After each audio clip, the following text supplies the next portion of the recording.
Magandang araw mga bata! Ngayon, pag-aaralan natin ang pagpapahalaga sa sarili, GMRC 4, Quarter 1, Week 1, Day 2. Handa na ba kayo?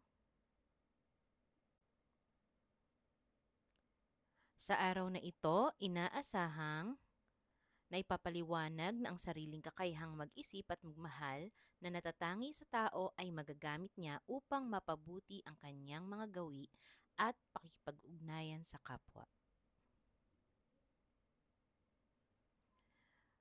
Basahin ang bawat pangungusap at isulat ang tama kung wasto ang pahayag at mali kung hindi.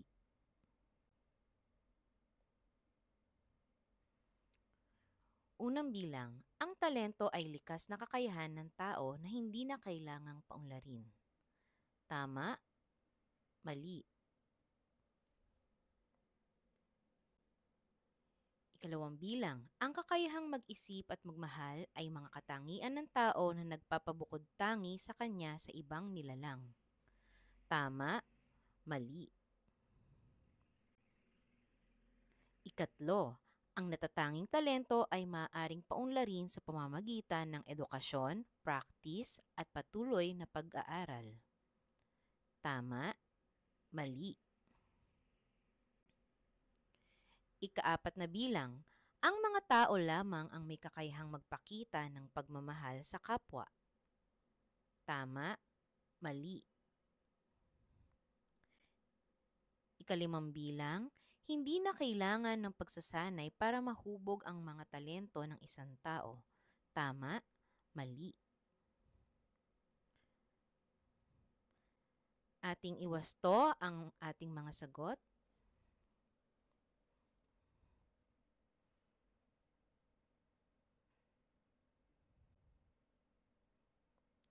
Tunay nga na may natatangi kakayahan ang tao na hindi matatagpuan sa iba pang anyo ng buhay sa mundo. Ang dalawang pangunahing aspeto na tinalakay natin, ang pag-iisip at pagmamahal, ay nagbibigay daan sa tao na mapabuti ang sarili at ang kanyang ugnayan sa iba. Ang kakayahang mag-isip at kakayahang magmahal ang susi rito.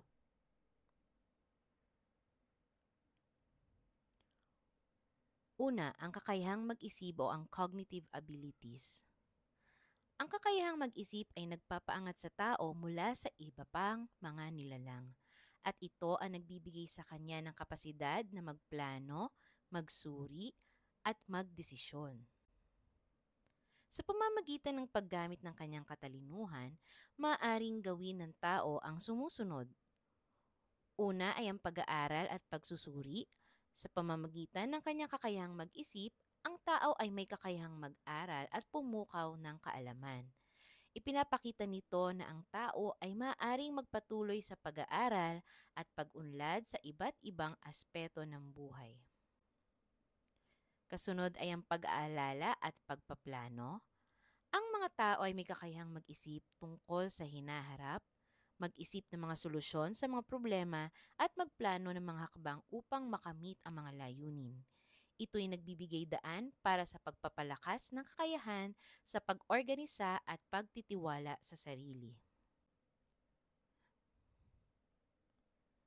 Sa kritikal na pag-iisip, ang kakayahan ng tao na mag-isip ng kritikal ay nagpapahintulot sa kanya na suriin ang mga impormasyon, tumingin sa iba't ibang perspektibo, at piliin ang mga pinakamahusay na pagkilos. Ito'y napakahalaga sa paggawa ng mga desisyon. Ang ikalawa ay ang kakayahang magmahal o capacity to love. Ang pagmamahal ang nagbibigay buhay sa karanasan ng tao, at ito ay isang natatangi kakayahan na nag-uugnay sa kanya sa kapwa.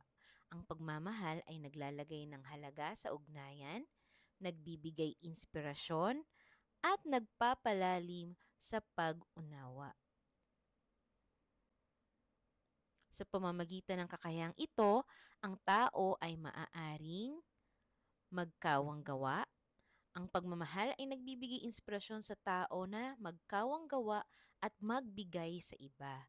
Ito'y nagpapalakas sa kahalagahan ng pagtulong at pagpapakita ng malasakit sa iba, katulad na lamang sa ating mga kaibigan at kakilala.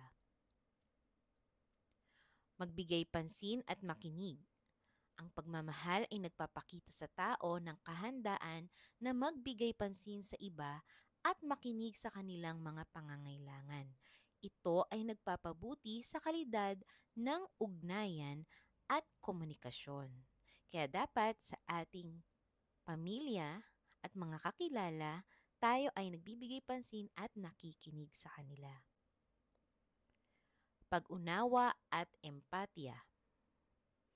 Ang pagmamahal ay nagbibigay daan para sa pag-unawa at pagmamalasakit. Ito ay nagpapalawak sa kakayahang maunawaan ang mga damdamin, pangangailangan, at karanasan ng iba. Gawin natin. Narito ang isang graphic organizer.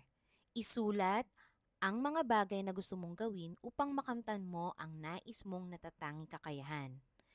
Sa unang hanay, isulat ang mga natatangi mong kakayahan na taglay mo.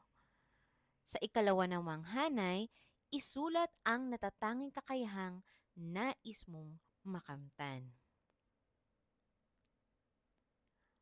Pagkatapos nito, magkaroon ng talakayan sa iyong grupo at pag-usapan kung ano ang mga maaari mong gawin upang makamtan mo ang mga kakayahan na gusto mong magkaroon.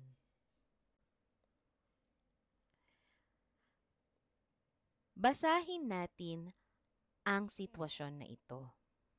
Nakita ni Mona na masayang naglalaro ng habulan ang kanyang mga kaibigan sa labas. Niyaya siya ng mga ito, ngunit bili ng kanyang ina na tapusin ang kanyang proyektong poster upang maisumitin niya sa kanyang guro kinaumagahan, kaya natagalan siyang lumabas ng kanilang bahay. Paglabas niya ng kanilang bahay, ay tinanong siya ng kanyang mga kalaro kung bakit napakatagal niyang lumabas upang makipaglaro.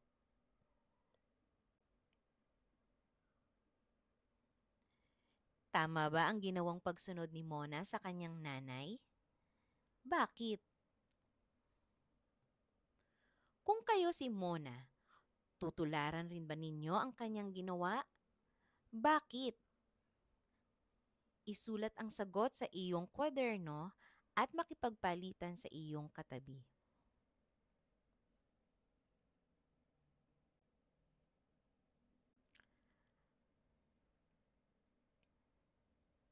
Para sa pangkatang gawain, sa unang pangkat, pangalanan at ilarawan ninyo ang mga natatanging kakayahang nagpapabukod tangi sa mga miyembro ng ikalawa, ikatlo, at ikaapat na grupo.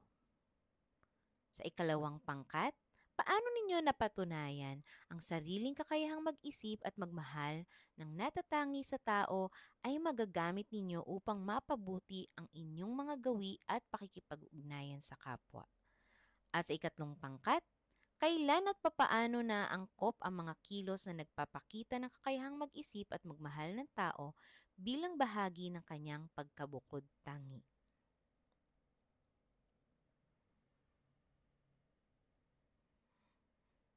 Pag natapos ito, makipagtalakayan sa bawat pangkat.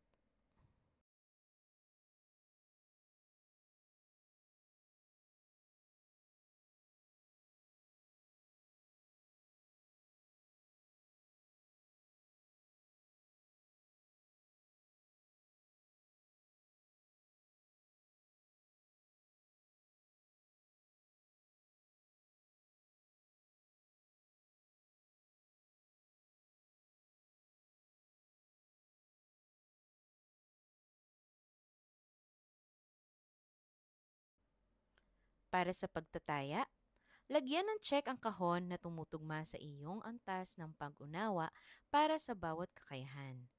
Ang 5 ay ang pinakamataas na antas ng pag-unawa, habang ang 1 ay ang pinakamababa.